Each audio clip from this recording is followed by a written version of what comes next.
Hi, what's up? We're in the next part. Please go check out the previous part to gauge your bearings. I'm out here explaining to you guys that I am a woman protected by God, and I've been a girl protected by God all my life, ever since I was a child, and how it is that there are so many bullets that I dodged, things that I could have found myself in, and yet, however, they did not happen. And the reason why they did not happen was because I was being protected from very early, from essentially having a destiny that would unfold, that would have been excruciating for me and likely turned me from ever turning to Jesus. Alright, I'm born again because of the bullets that I have dodged. I am saved precisely because the Lord made sure that the trajectory that He set apart for me would go in a particular way. Listen, alright, I was telling you a story about my first love. The first guy that I ever loved. I was never with him, though. We eluded each other. We evaded each other, right, until it was impossible for us to be together. I spoke about how it is that he never dated anyone that I knew. However, I ended up with one of his friends. After years, it would become clear that, like, I would meet a man that would then turn out to be one of his boys, and that was the thing that made it impossible for us to ever perhaps talk about the fact that we've kind of liked each other this whole time, right? That became the thing that was impossible. And upon him watching my life with my ex on, I guess, my Facebook, and otherwise, like, he was there at... Oh, guys, like, shame. I feel like, now that I think about it, I'm feeling sad for him, because, like, the events that we would go to where he was at, he would watch me holding hands with my ex, making out with my ex, hugging, kissing, all that jazz. Like, he watched all that, and he was just around. Like, I feel bad for him. And the reason why I say I feel bad for him is because I told you in the previous part that there was a time when we were at this one restaurant at Benmore Gardens, and not one of my girls, he came and spoke to me because I was the one that he recognized at that joint, and we greeted and hugged, and I introduced him to all my girls, and I introduced him as my ex's friend, more than even my friend from school or whatever. Anyway, and my girls, 3 or 4 of them, came to me on some "who's your friend, and I was really jealous. I was like violently jealous. I was preventative. I was aggressive. I was like for no reason, like, because I think he was single. I was aggressive. I didn't want them touching him. And when I went home that day, I realized that, oh goodness, like, I still like him. Like, why in the world am I so preventative? I also told you guys in the previous part that I didn't tell my ex-boyfriend that I liked him so much in primary school, because I was hiding it, because there was something still there. Anyway, whatever. Cool. So this man watched what I didn't have to. He watched what I never saw him loving on another woman all up in my grill. I never also saw him especially loving on someone that was my friend. So yeah, to a certain extent, I can say that much. I can say sorry that you had to watch that type thing, but it still does not justify what he did to me. I dodged a bullet, alright? Remember that random buffoon from primary school that used to tease me in class? The one that, when the teacher was doing a quiz or questionnaire, I said that in the first part, he would laugh at every one of my answers. Yeah, he would go on to be among the people just from seeing me on Facebook, because he became my friend on Facebook later in life, okay? He would go on to bewitch me just because of some crush that he had in primary school. So that's the first bullet that I dodged. My first crush when I went to primary school, to Winchester Ridge Primary, was that dude who was mean to me. I let him go because he was mean to me, and years later, he would then go on right ahead to slap me with a whole bunch of sorcery because he was watching me on Facebook. But he was nothing in comparison, pin drop in the ocean, in comparison to Khomotso. The other one I called him what? Zonke. Zonke. What Zonke did to me pales. It pales in comparison to what the one that I really dug did. This Khomotso oak, okay, started with me before I came to Christ, just from watching me with my ex. I am sorry that I hurt him, but really, how can I be sorry? Because we weren't together, and he's the one that wasted time. Azanga Shela is that basic. Okay, he could have been a little bit more aggressive with his pursuit. He just wasn't. Yeah. However, if I had dated him, like, guys, I don't even know how to tackle this thing, but I need to try and get it in before this becomes a 20,000 hour long part. All right, this man's, the sorcery that he put on me was so below the belt. It was so below the belt. He was so angry at me. He was so mad at me. He was livid. it's almost as if though he wanted to punish me for hurting him. Enough for me, it's like, I don't even understand. Like, you didn't do anything. He didn't do anything. He didn't pursue me. He wasted time. But like, he was so abusive. He was, hey batong, guy, like, I did not cheat on you with my ex. We were not together. And I met my ex in a different environment and just so happened to find out he's one of your boys later in life. It was ridiculous what this guy did to me. Came as such a shock that even in the dreams that I would get, like one after the other, and mind you, the dreams that I got, right, I would only get these dreams once I came to Christ. I left Facebook, right, because I was just coming into Christ. I was getting born again, but the spiritual gifting that God gave me, he would only ramp it up and beef it up once I was like super hot and heavy with the Holy Spirit. So it's almost as if though God showed me in retrospect what was done to me and what would have been the outcome of my life if I didn't turn my life to Jesus. Guys, okay, let me just get straight into it. The first dream that I got with this guy, and it was so confusing because he was such good people. He was so fresh and always full of smiles and such a warm guy. Nothing that would ever hint that he would ever be this mean. He was never passive aggressive towards me or mean, ever. But he was harboring a lot of bitterness, a lot of it. And like I said, I get it though. I understand. He had to watch the woman that he loved love on someone else, and it heavied him. But in all fairness, he said nothing. He said nothing. Like, he said nothing. Anyway, whatever. Cool beans and bananas. Here it is that this Oki in this dream, it was the first one that I got.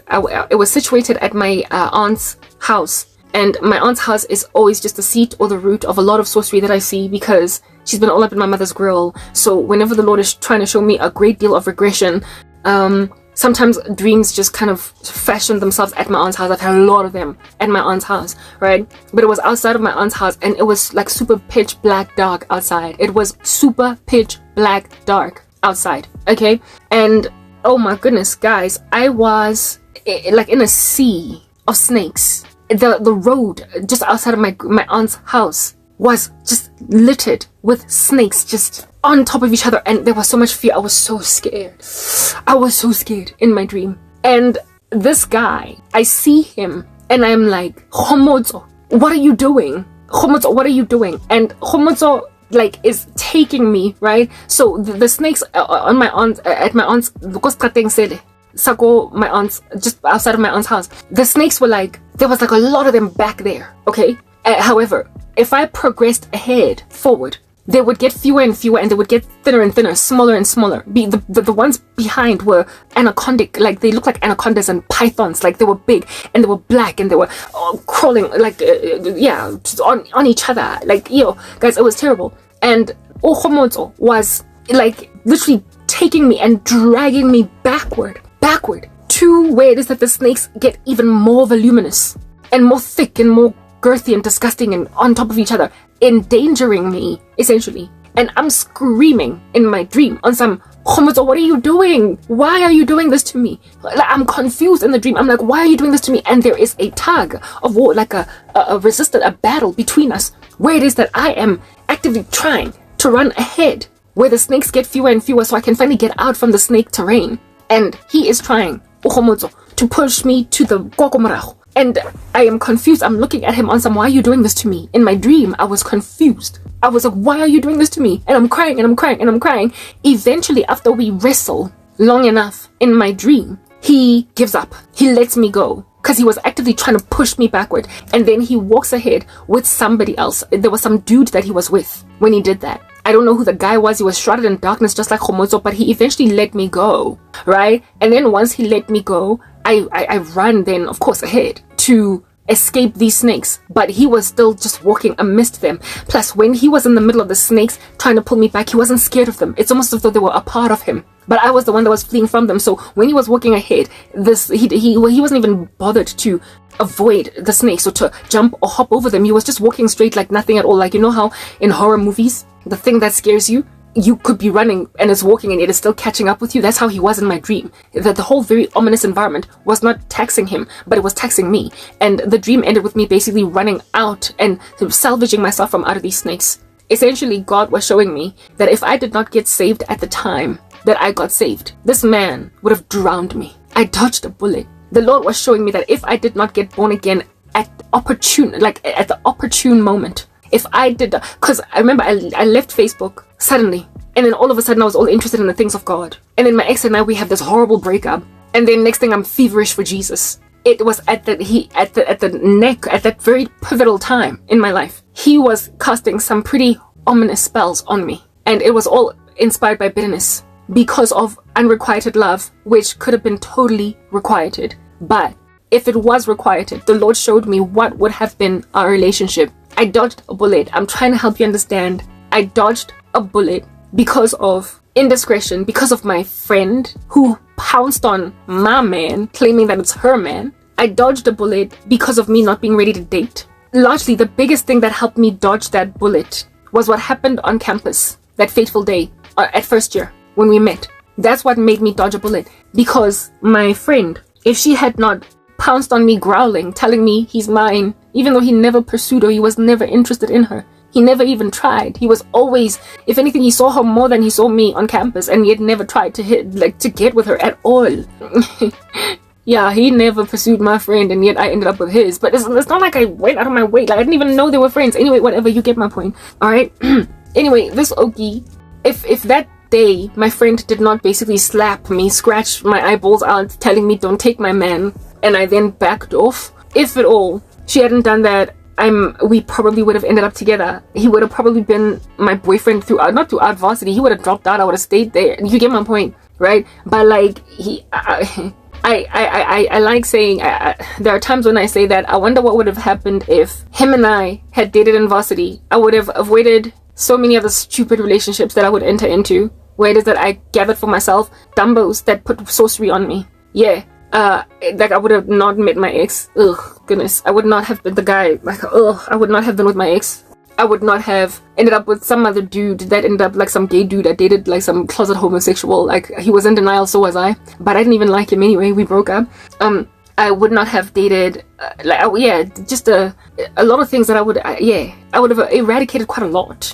But I would have been with a very diabolical man, like an extremely diabolical man. And like, the thing is, the feelings that I had for that guy and the roots of it were so deep and so entrenched that it would have been that much harder for me to leave. It would have been so much harder for me to leave than it was with my other ex. Like, for instance, I would not have had to push this guy to be as ambitious or to be as pursuant of his own, the way that I did with my ex. Like, I struggled a lot with my ex. He struggled with self-motivation. This guy, I would not have struggled with that. Like, I would have basically been given pretty much everything I wanted in a man on a silver platter, only for me to later on endure such an excruciating pain with my husband. Listen, okay?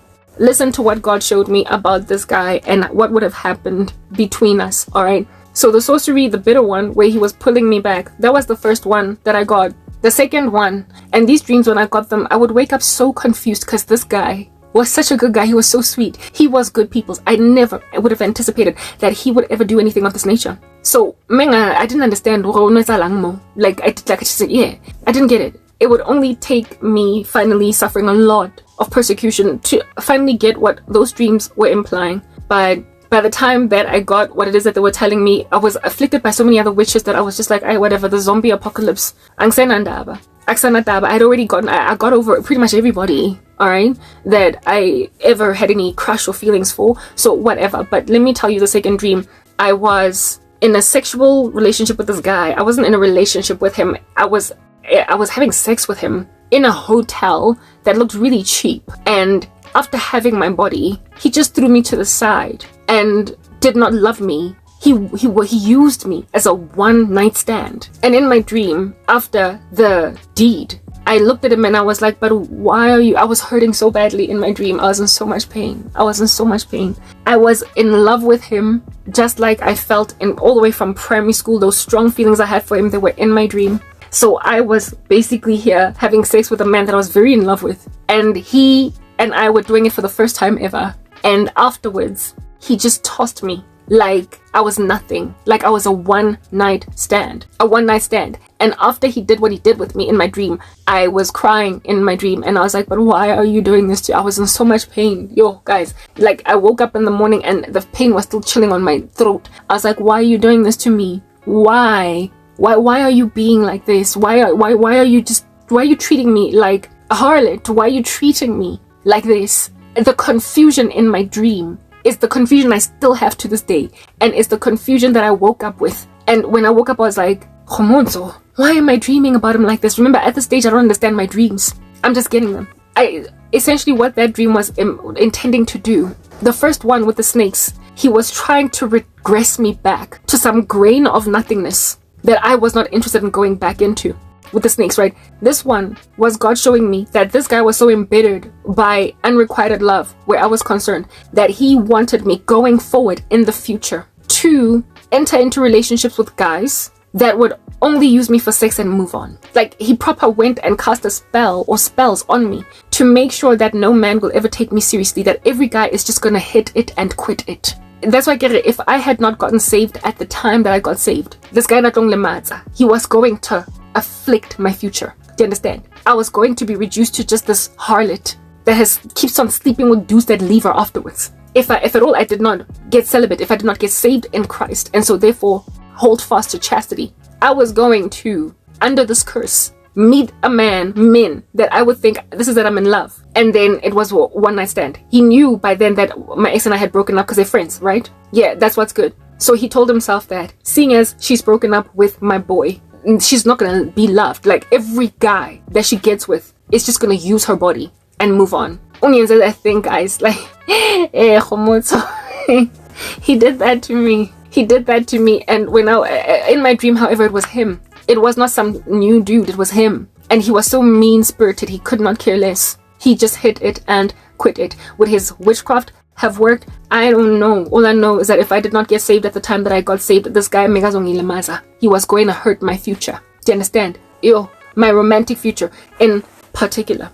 After those two dreams, I would then get a series of dreams from God showing me what this man that feels as if though I passed him up would have been like all the way from high school. Like, if at all I had dated him from high school, what would have happened? And this is the scenario that God unraveled for me in a dream, and I've already explained it to you. I dodged a bullet. This man that believed that if I had not dated other people, if I had basically just embraced my heart for him, if I had been with him, that I would have been a happy chappy, a happy girlfriend turned happy wife. The Lord showed me that if I had essentially started dating him in grade 8, just like basically my friend tells me, Khomoso likes you, and I'm like, oh, I like him back, give him my number, give him my landline, 011, etc. It would have started from what the Lord showed me out very, okay, so when I was, he would have broken my virginity too early, okay, not that any age would have been okay, but like,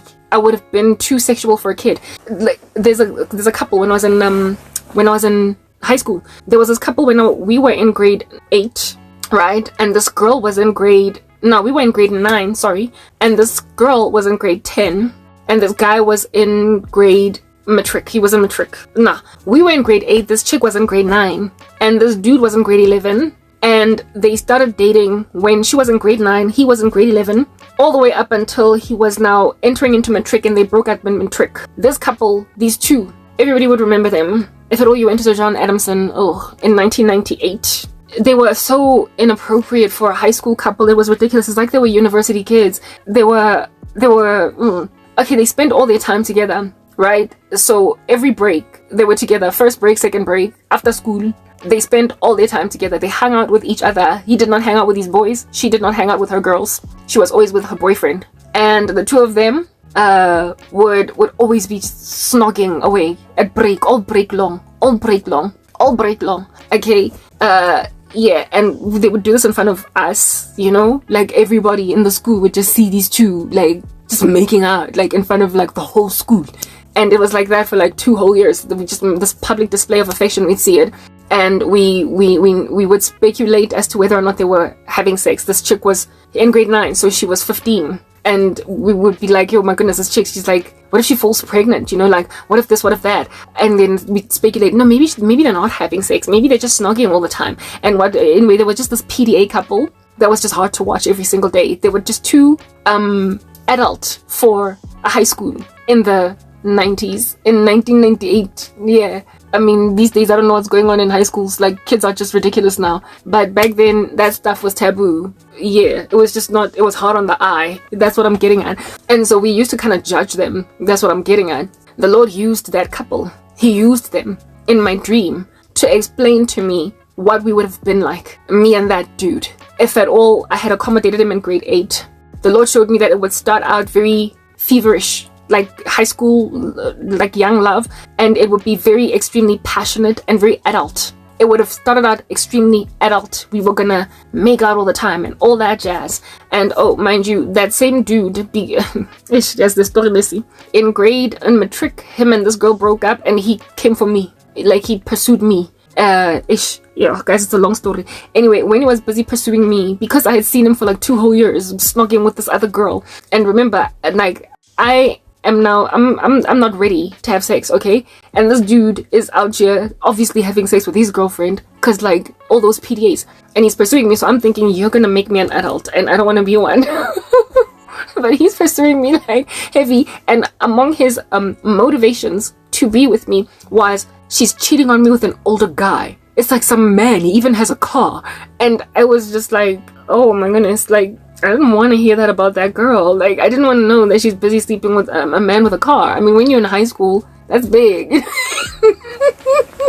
A man with a car is like cash. I was like, oh my goodness, whoa. Man with a car, pedophilia.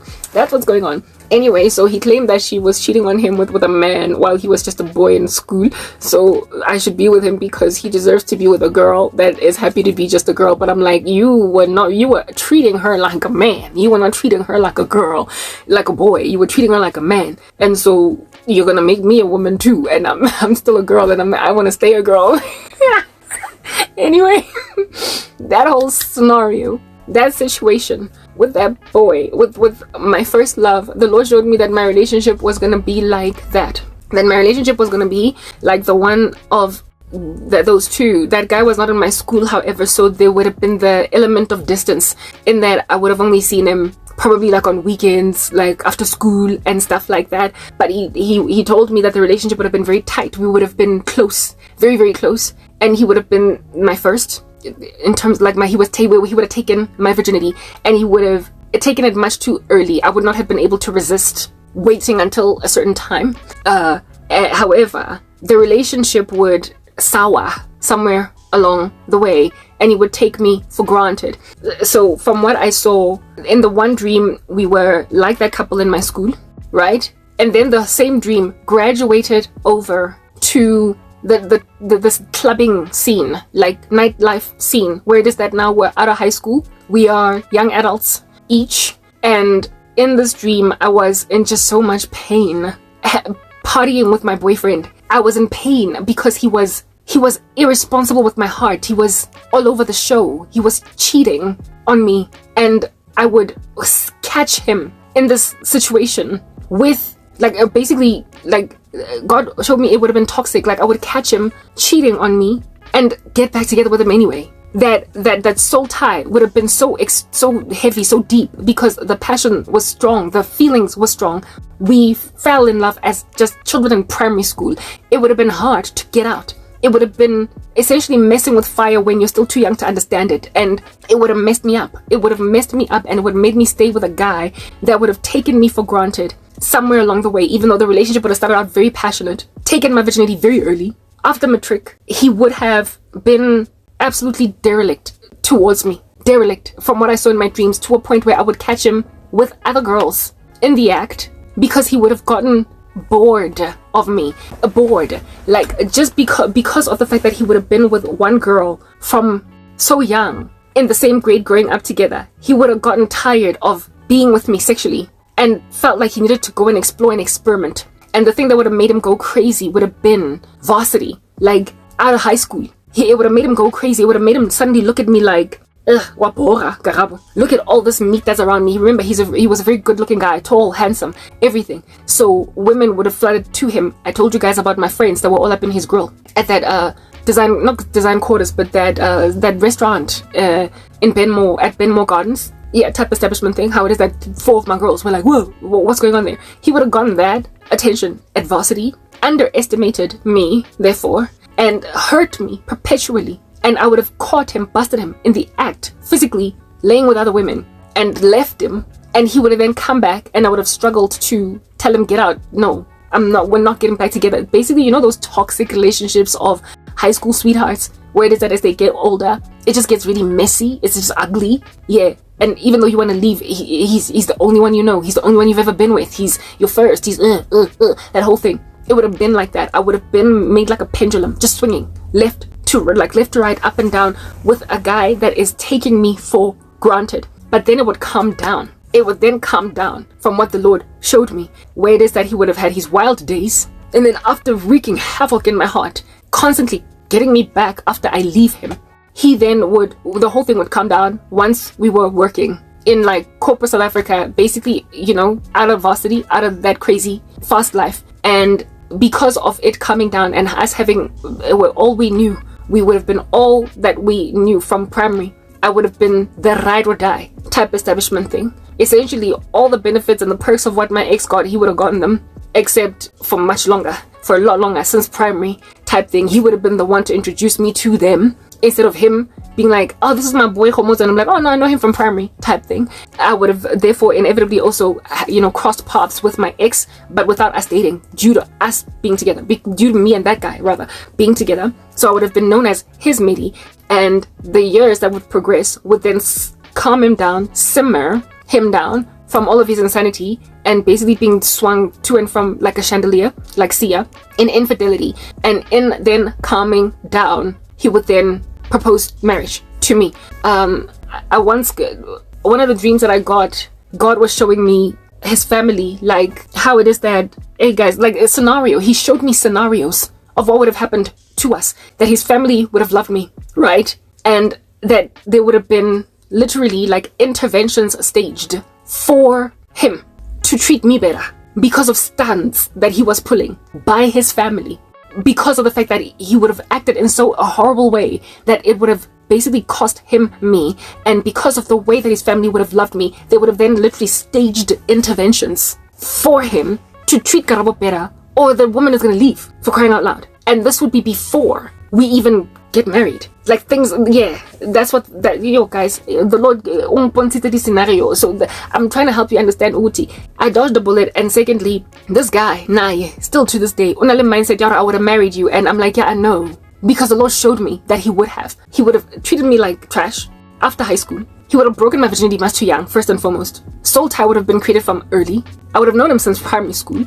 A varsity would have been trash for me those years. He then would have simmered down in our like early 20s, mid 20s, simmered down, proposed marriage, and I would have then ended up married to him. Okay? And this is where it was going to get deep and intense and ugly. The Lord showed me that around the time that I would have gotten married to him, basically the age of around 26, 27, that he would have gotten called, because he did get called, to be Isangoma. Yo, guys, as he, it's like it would. That at around the age of 26 to 27, he would have gotten the call of Ubungoma, and he would have gotten this call while after, like shortly after, him and I tie the knot. Yeah.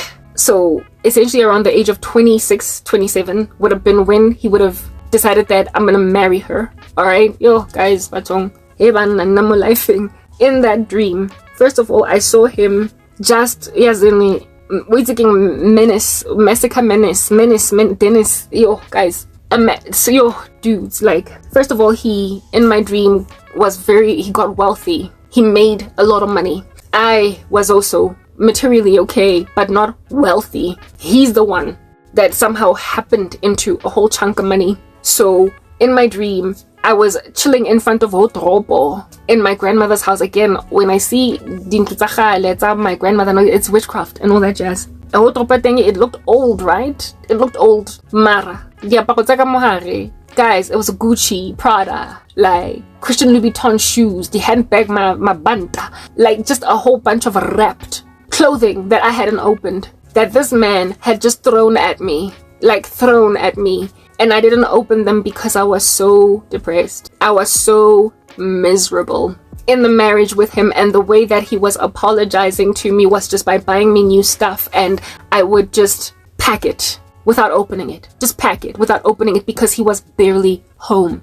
And the house in it were hanging my, what do you call this thing? Like snake skins. Snake skins were just hanging from the ceiling. And I, in the dream, got born again. Essentially, exactly what happened to me at around 26 would have happened with me married to this man. I would have given my life to God, but he would have given his to Satan. I would have given my life to Christ, inevitably, because I was called to. I was going to, at some point, interrogate the things of God. And I would have been married to a man that would have rather chosen to embrace the call of Ubungoma, so we were going to be at enmity with each other in the house. He was going to disrespect the living daylights out of my Christianity, and I was going to be trying to reach him for Jesus, and the result would have been a severity of enmity in the marriage to a point of abandonment. Like in my dream, is the word that I'm looking for abandonment, like abandonment, as in he would just leave me for months on end, and then just come back on some I'm home, and not even apologize, not even explain, just go and leave me in that state, shattered. Now, in terms of my career, in my dream, I did not get to see if I had lost it or what, thanks to being saved, because I lost everything due to my faith and whatnot, but I certainly was a Christian, and my husband was into witchcraft, and I could not bring him home, and I was constantly crying, praying to God for his redemption. However, he was just handling me with sorcery, and then upon feeling super duper guilty, he would then buy me stuff. Now, a man that's just showering me with gifts, I don't know, is he showering a woman that is unemployed? I don't think so. I mean, I had a very strong career. There's no way that I was gonna just not be able to do that. But I guess whether or not you've got your own, sometimes men will buy you a car anyway because they wanna, but when one is buying you a car because he has not been home for 4 months, and then comes back, guys, in my dream, I was miserable in a marriage, and the option of divorce it didn't even cross my mind. It's like he was all I knew. There was no way I was leaving him, and I had told myself that I was just going to pray until he gets saved. So that's what my marriage to that man would have been. I would have married him naively, thinking that he could turn to Christ. Because listen, when I was with my ex at the very tail end of our relationship, I was interrogating the things of God. He was not interested. He was busy hopping into the occult. Do you know what I'm saying? Very deeply into it. He was already in it, but he was hopping even deeper still into the occult. I, however, was still with him, and I even prayed about him, and I thought that it was possible for us to still carry on being together, even though I was interested in God and he wasn't. The Lord is the one that separated us. So essentially, in those early days, before I was thoroughly trained up in Christ, if he had proposed marriage to me, even though I was interested in the things of God and my boyfriend wasn't, I would have accepted that proposal. I wouldn't have been trained up enough to understand, don't be unequally yoked with unbelievers, the consequences of it, the potential ramifications, what could happen. So this dude, from what the Lord showed me, would have been a lot more responsible than my ex. He would have proposed marriage a lot earlier, and he would have basically just finished what it is that he started with me a lot faster. So I was going to marry a man highly convicted of sin, me convicted of sin, me seeking out Jesus. And I was going to, in the middle of all that, marry a boyfriend I'd had since I was 14. Because who else am I going to marry? And this man would have gone in, he would have been diametrically opposed to me over time. I would have grown stronger in Christ, while he would have gone deeper into the occult. And that's exactly what's happened to both of us over the years. I have only ever gotten bigger in Jesus, and he's only ever gotten darker in Satan. He's only ever gotten worse. His initial original personality is completely transformed. He's not who he used to be. That same guy now today is a Twasat Sangoma. He's a full on 100. I'm pretty sure the people in his life know him as a traditional healer or whatever. I This is not information that I have ever confirmed on Facebook. I did not know this about him. He would only embrace his call Yobungoma after I got saved. After I got saved. In other words, I'd already left Facebook. I'd already left everything. It only happened maybe a year or two later. But by then, from what the Lord showed me, we would have already been married. So this is information that I could not possibly know. I could not possibly know it. So the verification or the validation of the fact that Utwasite is in and of itself a miracle. This dude would know. Upon watching my content, he knows exactly who he is. He would know that he's a whole 100% Sangoma. And I keep getting dreams of him. I've been getting dreams of him the past years. Of him regretting what he did to me. Him feeling very sorry for me. One time he was all up in this space, just chilling next to me. Hanging out. Just like the other one from Wits. Laying on my bed. Not in a romantic or sexual capacity, but just trying to find rest. Because he's fleeing from the darkness that he's involved in. And him wishing that he could regress the hands of time. And fix what it is that he's done to me. And then going right back into bitterness again. The bitterness of which would then make him basically, like, I've gotten a dream of him coming to me saying to me in my face, I would have married you. And I'm like, whoa, dude, yeah, I know. But from what the Lord showed me, it would have been a cold, very terrible marriage where it is that the devil would have made you do some pretty extreme things to a Christian wife. So I dodged a bullet. I dodged a bullet because of persecution. I dodged a bullet because of a friend that decided that my man was hers. I dodged a bullet because God Almighty works out everything for the good of them who love the Lord and are called according to his purpose. I would have been involved in a relationship too young that would have given me a hard knock ngakara soul tie to a man that I would have allowed to ransack me and then finally marry me and me be one of those embittered wives dealing with a demonic husband. Just like, Pina Inaya, is it Ashanti, where it is that Terrence Howard is the husband. Would you lie to me? Oh, baby. A silly song. You know the music video. It's about this dude that just is so irresponsible with his wife. And when she's crying and complaining, he laughs at her. That dude would have been like that towards me. The very thing that I'm fleeing from today. I keep on saying that, I'm dodging bullets, I'm running away from occult men. Because they're gonna miserate me. They're gonna miserate me in a marriage. The devil is going to use them mightily against me. This man would have been an occult husband, but one that would have come into my life so early and so young that I would not have known to flee from him. So I was given time to mature as a Christian. That's what I'm getting at, that I might avoid such men as these. So that's one big fat chunky bullet that I dodged. My first love. A massive bullet that I dodged. A massive love that I would have had that would have made it impossible for me to leave a man that had to be left. I would have married him. His family would have intervened time and time again on his behalf to get me back together with him. I would have then found myself a miserable wife, bought purses, whose husband every so often absconds from the marriage for months on end and then comes back home. He would have been exactly what he still is today. Every so often checking on my ministry. Every so often casting a new spell, every so often doing strange things, every so often snapping out of his insanity and then going right back into it again. The very thing that's happening to both of us today would have happened, however, with us being together. I would have gotten stronger in God, he would have gotten deeper in the devil, and with us being together, it would have been a clash of the titans. A clash of the titans in a marriage. That's what would have happened with me and this guy. It would have seemed romantic at first. Oh my goodness, you met when you were in primary school. I'm love you till your hair turns gray, and I'm going na just as long as you're, you out here thinking that it's Music Soul Child and his wife. Nah, it would have looked like that at first, and likely enviable at first, but I would have been grieved to a point of familial intervention against a dude that's about to lose the best thing that's ever happened to him. He would not have gotten to any point of appreciating that I was going to be an embittered wife. And wives like those eventually divorce, producing an unloved woman who gets married. A woman that is super califragilisticexpialidocious bitter. I would have been bitter.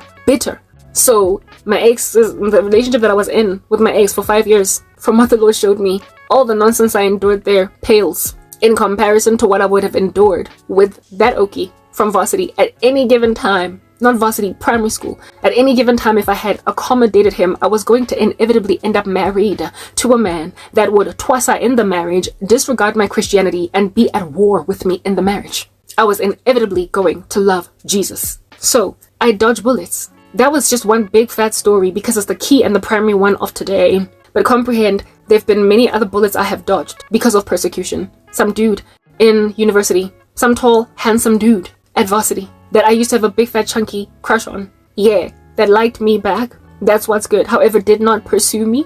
And I ended up having to be dropped out by force of it after second year because of my mom not paying my fees. That guy would have pursued me maybe in third year, if at all. I had stayed on campus. Yeah, he turned out to be quite a prolific junkie. Later on, like as the years would progress, stories would ruminate in the streets about him, that he's a junkie. So I was gonna date a dude that was going to frustrate me with drugs. I was never gonna take drugs. I was with a guy that was partially a junkie, and he never brought me into the craft. I tried to snatch him out of it, but it was rough to get him clean. What then of someone that was a complete cocaine head? That's one bullet that I dodged. The guy that I used to think was my husband from MTN that I met, that was very super duper cute. The reason why he didn't pursue me and ended up marrying another woman was because everything fell apart for me. I lost everything. I lost my career. I got reviled. My reputation dragged. Ran through the mud. At the point of him being like, hey, can we go have lunch? He was actively trying to see if he can't talk to me. And I lost everything because of everything that happened to me. He passed me up. Yeah, went on right ahead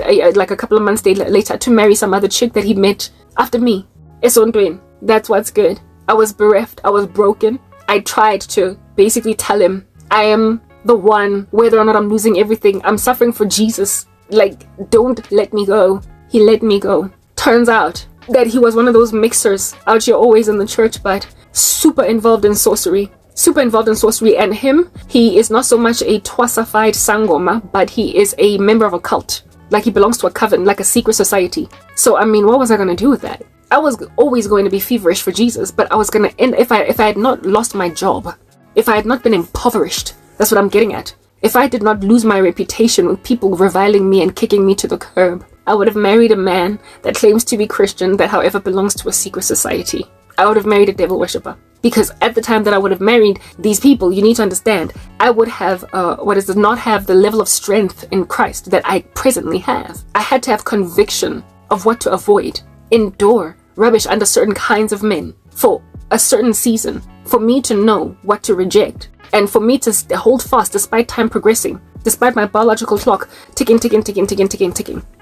So what I'm trying to explain right now to some people is that everybody that's rejecting me right now, and every man that's looking at me on some she's pretty butt, every man that's rejecting me right now, saying that she's intelligent but she can do ABC but she's this and that but she's generally very awesome but oh my goodness, I am dodging bullets. Last night I had a dream of some dude that, I mean, the only reason why he would be thinking like this is likely because he's age appropriate. You know how I complain that I don't want some Gen Z child? I keep on lamenting that I don't want some dude that has got 5 kids, 2 ex-wives and all that. I want a clean slate, like I'm a clean slate. No children, never been married, age appropriate. So basically a man that's my age, clean bill of health, no ngulaza coursing through his veins, no children, waiting to marry. He's been looking around for a minute for a wife. And he hasn't found one, and that's the reason why he is at the age that he is at right now and not married yet. I'm 39 turning 40 this year, so this is a man that knows that his age I would accept. That's the only reason he would think like this. It's the only reason he would, not only is his age acceptable, but his stats, they're clean. He doesn't have baggage. That's what I'm getting at. And he's been watching my content and telling himself, but I don't want a woman so barren, with nothing, no family, no love. What am I going to do with that? Whoa. It's likely not just one man, but a couple. Because if it was just one dude, it wouldn't matter because he's a non-entity, irrelevant. So God is probably highlighting or raising this issue in me because it is a conglomerate, narrated body of men. The thing that I was talking about the other day, saying that these Gen Zs who are out here trying to cause a whole Christian woman to be a MILF are naive because there are older men that can hold their horses, that have waited on God for wives, that have essentially this entire time taken care of themselves and they still look good at their age. And from what it is that I understand, there are some who are actually watching my content, and yet they are folding their hands, standing back where I'm concerned, not even trying to pursue. And the reason why that is the case is because, but what am I going to do with a woman with no family, with no love, with no employment, and she's so cursed and she has no money, she's going, oh my goodness, whoa, like there's a dude at MTN that passed me up because I started to lose everything, and he turned out to be a no-brainer later. All that my squalor, my poverty, and my suffering has ever achieved, and all that indiscretion and entitlement has ever achieved against me, like my friend saying, this is my man at varsity. All it's ever done in my life is shield me. All it's ever done is protect me from a man that would have turned out wretched towards me in the future, giving me attitude. Started out alright, like that Destiny's Child's song. At first we started out real cool, and then somewhere along the way, he is the bane of my existence. There's also another one that I met when I was working in the call center after having to drop out of university. I told you that I dropped out because my mom was not paying my fees. So I was not studying. I was in the call center trying to take myself back to school. And this dude was a Wits graduate, honors levels, working an internship at KPMG. He essentially was appropriate for me because I was going to go back to school. I wanted a man that was like me on an academic trajectory into the future. He was 1982 born, I was 1984, so it was like the nice little perfect age gap. And this dude, we hit it off. We had chemistry immediately on the dance floor, go Melville. And he was such a gentleman. He took like the first date was we went and had wraps, burritos or whatever outside of those hot dog stands that just kind of trap those mobile hot dog stands. Yeah, we bought wraps outside there and chilled outside of his car during my lunch, his lunch also, because we used to work in the same neighborhood type establishment thing, and we ate right there. And purely because, and it was cute, I thought it was really cute, that lunch that we had together.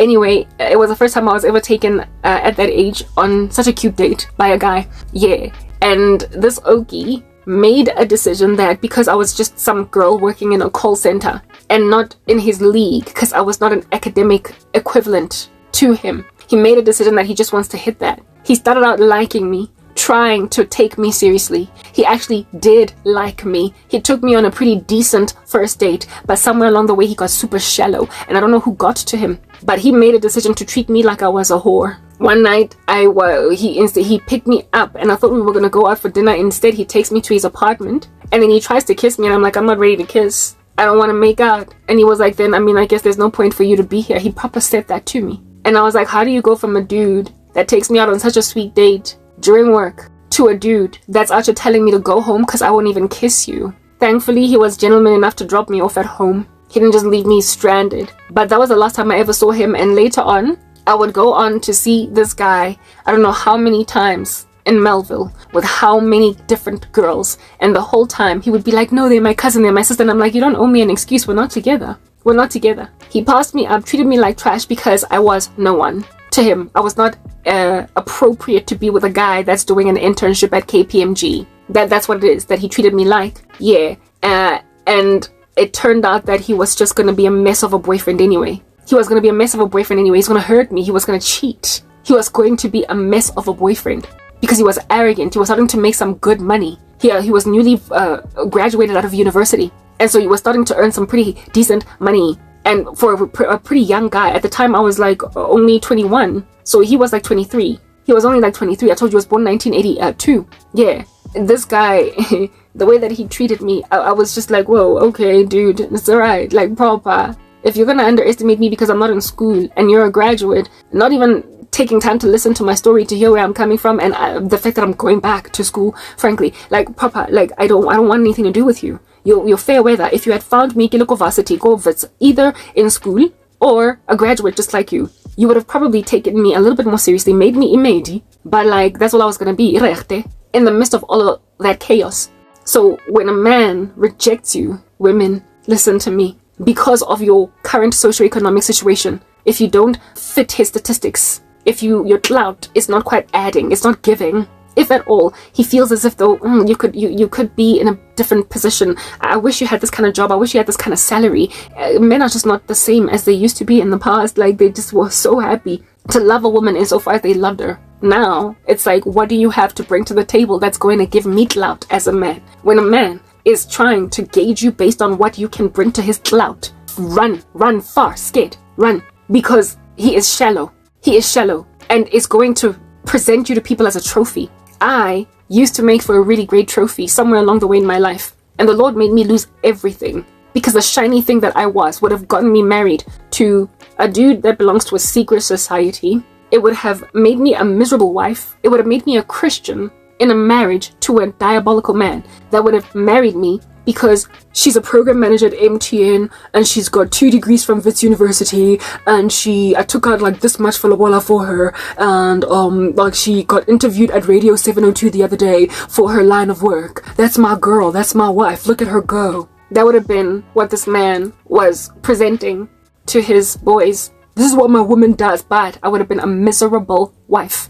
I had to lose everything so that God could remove these blackjacks off me. He had to impoverish me, that men that seek to marry for clout would all avoid me. They would all reject me, so that by the time the man that has been set apart for me, should one come along, because I believe the rapture is rather going to happen first, should my husband rock up any minute now, there will not be much for him to have to basically navigate through. A whole bunch of random dudes. There's not going to be any viable men at the table. Right now I'm only being pursued by these HIV positive randos with 2 ex-wives and 7 kids that they're not taking care of. Some of them are even unemployed. How are they going to take care of me? They don't care, because at the end of the day they have more money than me. No viable, respectable man is actively trying to pursue me right now. Or their kids, Gen Zs. I spoke about that the other day. Laughable. There is no respectable man that is actually worthy of me considering, that's looking at me, that's trying to talk to me right now. So when and if my husband does rock up, he's not going to have to go through those muddy waters of having to essentially knock out 10 other guys out of the water. Why? Because in and of himself he's going to be rare. A man that is prepared to love a woman not for clout, but because he has found a good thing. He who finds a wife finds a good thing and obtains favor from the Lord. The Proverbs 31 woman, it is written of her in God's word that many women have done excellently, but she surpasses them all. A man that sees that says, this at last is bone of my bone and flesh of my flesh. A man that sees Rebecca feeding camels at the river is like, that's my wife. He is not trying to gauge her clout. What does she have? He sees God, not cloud, not this earth. He has gathered for himself treasures in heaven, where moth and rust do not destroy and thieves do not come in and steal. And so therefore, when he sees a pearl of great price dwelling inside the heart of a woman, when he sees God's glory in a woman, that's what he guns for. He's not gunning for clout. Everything else is secondary. He seeks first the kingdom and its righteousness, and everything else is added to him. So in seeking a wife, he seeks first a kingdom wife, and everything else gets added. He's not a man that will be perturbed by my socio-economic situation. The fact that I have no friends, nobody who loves me, nor respects me, that is irrelevant. And for years, I have evaded capture by wicked men precisely because I'm poor. So the very men that are looking at me right now on some, so exactly nothing. There is nothing that you can do for me. You are not my husband. Because as soon as I monetize my YouTube channel, as soon as I start to make decent money, as soon as I move out of my mother's house and sit in my own apartment, furnish it beautifully the way that I furnish my apartments, then only, next thing blossoming is my direct message space. Are you serious? Now only are you DMing me, hey Karabs, how you doing? Girl, I love your ministry. For real, you're DMing me? You've been watching me for a year. And only now that I'm moving into my apartment, you now want to holla at me? You now want to dust yourself off? Now that I'm making my first 2, 3, 4 friends, now that you can take me home to your mom and be like, look at her. She's a YouTube content creator with 400,000 subscribers. Now that you can say that, you now all of a sudden think I'm worthwhile. Goodness, I am worth the while now with 1,500 subscribers. In my other channels, I'm under 1,000. I am worth the while today with 27 views on a video, with 2 views on a video, 0 views on a video, with only an ability to gain subscribers through shorts because nobody's watching my long form content right now. With all this work that I am uploading, I am worth it. Worth it. Just as much as any woman with 500,000 subscribers on YouTube might be. But it is only once I get to my plaque e silver, 100,000 subscribers, only then is somebody out there trying to all of a sudden navigate these streets of, what is this, a direct messaging space to see, maybe even on YouTube if you can't find my email address, to present your case in my grill. That man, I want nothing to do with. It is absolutely ideal that I'm poverty stricken right now because I'm dodging bullets. There's a man that I could have fallen in love with, that I could have been with from primary school, that I looked at from the moment I was just a child, that eluded me because of his own indiscretion, my own indiscretion, everybody's indiscretion, and it worked out for my good. Today, he's a whole devil worshipping rando that would have made out of me a miserable wife. So I'm not gonna go kilo olla homoso version 2.0. Do you understand? A man that when then love does not quite go the way that he wants it to go, he then becomes bitter. He becomes an ugly little soul. He becomes a little monster against a woman that he loves.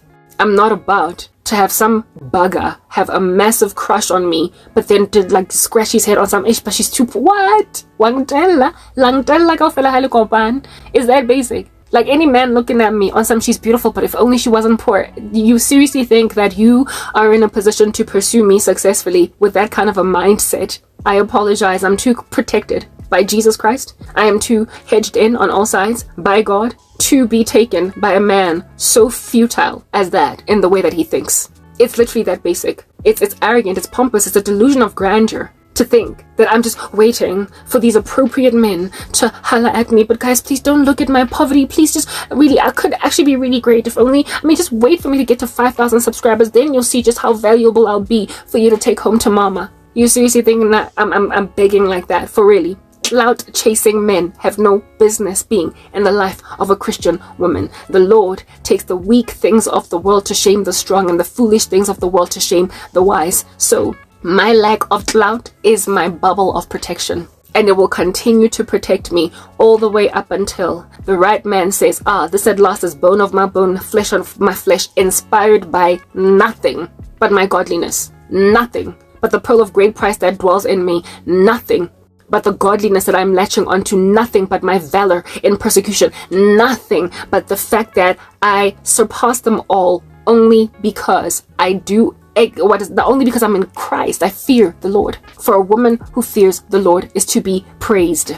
So if you are not praising me because I have no money, you are worldly, you are carnal, and you deserve a woman that you can go and put on a pedestal, shine as some kind of a toy, and show her to your mom because she's got a BCom accounting degree with a master's alongside a really interesting job in corporate South Africa. She's starting her own business. She's got 500,000 subscribers on YouTube, and on top of that, she's like an ambassador for like Ghana.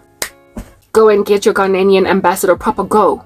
You have no business hovering around a Christian woman imaginative that she is depressed, just so sad that you're looking at her on some, if only you weren't so poor. Yeah, if only you weren't so shallow. Is that basic? I'm signing out in Christ's name, Clan K. Peace.